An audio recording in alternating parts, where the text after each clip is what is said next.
Je refuse d'être victime de l'effacement.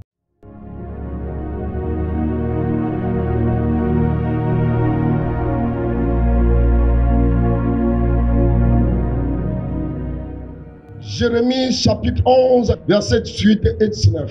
L'Éternel m'en a informé et je l'ai su. Alors tu m'as fait voir leur œuvre. J'étais comme un agneau familier qu'on mène à la boucherie. Et j'ignorais les mauvais desseins qu'ils méditaient contre moi. Détruisons l'arbre avec son fruit. Retranchons-le de la terre des vivants. Et qu'on ne se souvienne plus de son nom. Ça, c'est Jérémie qui parle. Il nous parle d'une révélation très puissante. Ce qui, malheureusement, est arrivé à beaucoup sur la terre.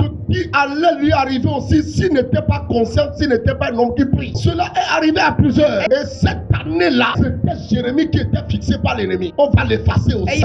Heureusement pour Jérémie, c'est un homme sérieux. C'est un homme déterminé. Mais cependant, les tueurs de destin ciblé Jérémie. Ils ont ciblé son avenir. Pensant qu'ils vont l'effacer. Ceux qui effacent les mariages, ceux qui effacent les vies, ceux qui effacent les gloires, ceux qui effacent le plan de Dieu. J'étais comme un agneau familier qu'on amène à la boucherie. Donc Jérémie était leur agneau qu'on allait sacrifier. Mais nous devons comprendre que Dieu a donné un agneau. Il y a un agneau pour chaque famille, un agneau pour chaque quartier, un agneau pour chaque pays. Cet agneau, c'est Jésus. C'est lui l'agneau familier. C'est lui l'agneau sacrificiel de ma famille, de la maison de mon père, de la maison de ma mère, de ma nation et de chaque personne. L'agneau sacrificiel, c'est Jésus-Christ. C'est pour toi. Je ne suis pas l'agneau familier qu'on doit sacrifier. Si les ennemis ont décidé en collaboration avec les sorciers de la famille, ils ont dit pour cette saison, Jérémie sera notre agneau sacrificiel. Mais Dieu l'a informé. Pourquoi il l'a mené à la boucherie? C'était pour le tuer. C'était pour l'effacer. C'était pour effacer son existence. Sinon, Dieu a donné un agneau. Cet agneau-là, c'est pour le sacrifice de toute l'humanité. Mais s'il cherche un agneau dans ta famille, c'est pour t'effacer. En tant que pasteur de cette église,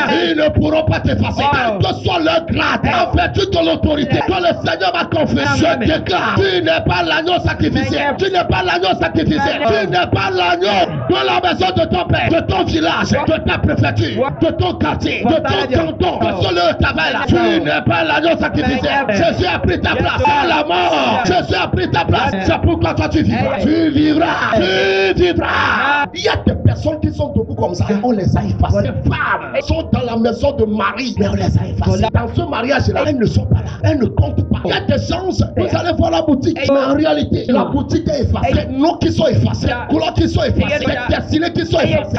C'est ce qu'il voulait faire avec Jérémie. Détruisons l'arbre avec son fruit. Ce arbre-là, c'est Jérémie. Le fruit là, ce sont ses efforts. Le fruit là, c'est son travail. Mais détruisons l'arbre avec son fruit. Donc si on détruit un arbre avec son fruit, c'est afin que l'arbre soit totalement effacé. C'est une vérité, je vous prêche. Les vies sont effacées. C'est pourquoi vous voyez certaines personnes, ils sont comme des fous. La personne n'a plus son bon sens. Il y a certaines personnes dans leur famille, au début, dans les premières années, ils étaient très intelligents. À un moment donné, ils sont devenus fous. Pour toi, ils ne sont pas fous, mais ils sont malades. Pour toi, ils ne sont pas malades. Mais quand tu les vois, ils ont perdu le raisonnement. Pour toi, on les a effacés.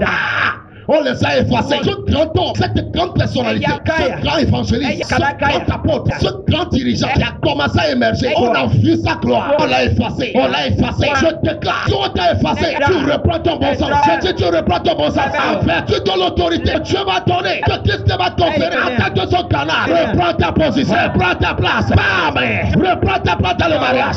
Amen. Reprends ta place parmi tes frères. Reprends ta place dans le travail. Reprends ta place dans la nation, dans le quartier, dans le pays, dans le marché, dans la promotion. Reprends ta place. Reprends ta place. On t'avait effacé. Reprends ta place. Reprends ta place. Je lève ma main. Je parle sur ta maison. Je parle sur ton lieu de travail. Tout hôtel qui rend les gens fous. Tout hôtel qui efface les destinées. Je libère le jugement de Dieu. Le jugement de Dieu s'en va maintenant. L'hôtel est brisé. L'hôtel est brisé.